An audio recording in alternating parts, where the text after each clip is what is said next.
नमस्कार, Tarun Bharat news bulletin मध्ये आपल्या सर्वांचे स्वागत। आता पाहूया ठळक घडामोडी। आजच्या ठळक घडामोडी। सांगलीत पुन्हा गोळीबार, पिस्तूल ट्रायल दरम्यान ठेकेदार गंभीर जखमी, दोघांना अटक। मालगाव वॉटर पार्कमध्ये पर्यटकांना मारहाण, मॅनेजरसह 8 जणांवर गुन्हा दाखल। घरफोडीतील सराईत आरोपी जेरबंद, 2 गुन्हे उघड, तर गांजा पुरवठादारही ताब्यात। सांगलीत धक्कादायक निकाल, अपघातात मृत तरुणाच्या कुटुंबाला 38,50,000ची भरपाई। गटबाजीमुळे महानगरपालिकेचं बजेट रखडलं, विरोधी पक्षनेते मंगेश चव्हाण यांचा अल्टिमेटम। आता पाहूया सविस्तर बातमीपत्र। सांगली शहरात अंकली फाट्यावर पिस्तुलाच्या ट्रायल दरम्यान झालेल्या गोळीबारात ठेकेदार आदित्यकुमार अशोक नाईक राहणार एकता कॉलनी सांगली हा गंभीर जखमी झालाय। गावठी पिस्तूल विक्रीसाठी आलेल्या आरोपीकडून ट्रायल घेताना अचानक 2 राऊंड फायर होऊन नाईक याच्या पाठीत गोळी लागून तो गंभीर जखमी झाल्यानं त्यास सध्या खाजगी रुग्णालयात दाखल करण्यात आलंय। त्याची प्रकृती चिंताजनक आहे। ग्रामीण पोलिसांनी या प्रकरणी समर्थ गायकवाड या रेकॉर्डवरील गुन्हेगारासह सूरजमल भोसले राहणार मिरज या दोघांना अटक केली आहे, तर कर्नाळमध्ये राहणाऱ्या शिवतेज सावंत याच्यावरही गुन्हा दाखल केलाय। मुख्य आरोपी गायकवाड यापूर्वीच्या गुन्ह्यांमध्ये मोका अंतर्गत कारवाईत जामिनावर बाहेर असल्याची माहिती समोर आली आहे। घटनेची माहिती मिळताच पोलिसांनी तातडीनं धाव घेत आरोपींना जेरबंद केलंय। दरम्यान महिन्याभरात दुसऱ्यांदा गोळीबाराची घटना घडल्यानं शहरात भीतीचं वातावरण निर्माण झालंय। मिरज तालुक्यातील मालगावमधल्या बळीराजा वॉटर पार्कमध्ये पर्यटकांना मारहाण झाल्याची धक्कादायक घटना उघडकीस आली आहे।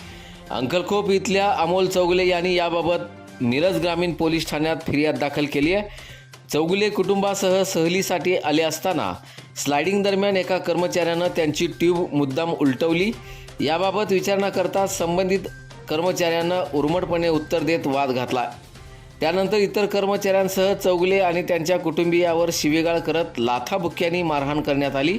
या प्रकारात 4 जण जखमी झाले असून 2 लहान मुलांनाही ढकलण्यात आल्याचे फिर्यादीत नमूद करण्यात आले। पोलिसांनी मॅनेजरसह 8 जणांविरुद्ध गुन्हा दाखल करून तपास सुरू केलाय। स्थानिक गुन्हे अन्वेषण शाखेच्या पथकानं घरफोडी करणाऱ्या रेकॉर्डवरील सराईत आरोपीला अटक करत 2 गुन्हे उघड केले असून गांजा पुरवठा करणाऱ्या परागंदा आरोपीलाही जेरबंद केलंय। संजयनगर परिसरात 28 फेब्रुवारीला घडलेल्या घरफोडी प्रकरणात रोहन सनी लोखंडे राहणार पिंपरी पुणे याला ताब्यात घेतलंय। त्याच्याकडे चौकशी केली असता त्यानं साथीदारासह गुन्हा केल्याची कबुली दिली आहे। त्याच्यावर विविध जिल्ह्यात गुन्हे दाखल असल्याचं उघड झाले। इतरही 2 गुन्हे उघडकीस आलेत।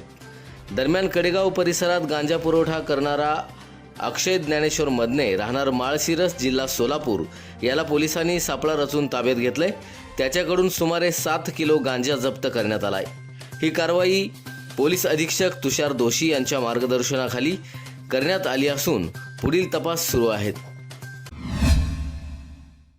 2018 साली सांगली येळावी रस्त्यावर नांद्रे इथं झालेल्या भीषण अपघातातील मृत तरुणाच्या कुटुंबाला अखेर न्याय मिळालाय। अतिरिक्त जिल्हा आणि सत्र न्यायाधीश MM पाटील यांनी विमा कंपनीला तब्बल 38,50,000 रुपये भरपाई देण्याचा आदेश दिलाय।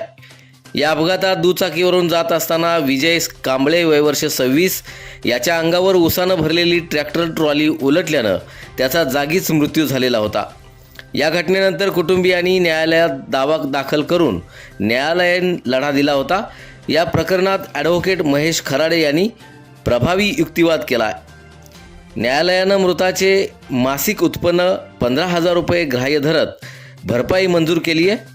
या निर्णयामुळे निष्काळजी वाहन चालक आणि विमा कंपन्यांना कडक इशारा मिळाला असून अपघातग्रस्त कुटुंबियासाठी हा दिलासादायक निर्णय ठरला आहे। सांगली, मिरज आणि कुपवाड शहर महानगरपालिकेमध्ये सुरू असलेल्या अंतर्गत गटबाजीमुळे बजेट सादर होण्यास विलंब होत असल्याचा आरोप करत विरोधी पक्षनेते मंगेश चव्हाण आक्रमक झालेत। सभागृह स्थापन होऊन 4 महिने उलटूनही बजेट प्रशासनाला सादर झालं नसल्यानं त्यांनी तीव्र नाराजी व्यक्त केली आहे।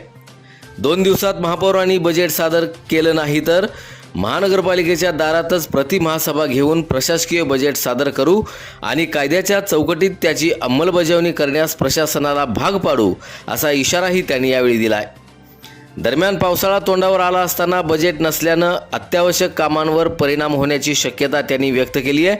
31 मार्चपूर्वी बजेट सादर व्हायला हवं असताना ते का झालं नाही याचा जाबही पालकमंत्र्यांनी द्यावा असं आव्हान देत त्यांनी सत्ताधाऱ्यांवर निशाणा साधलाय. याचबरोबर आजचे बातमीपत्र इथे संपले. अधिक माहिती आणि ताज्या घडामोडींसाठी पाहत रहा तरुण भारत न्यूज चॅनल. तसेच आमच्या चॅनलला लाईक, शेअर आणि सबस्क्राईब करायला विसरू नका. आणि विश्वासार्ह बातम्यांसाठी दररोज वाचा दैनिक तरुण भारत. धन्यवाद.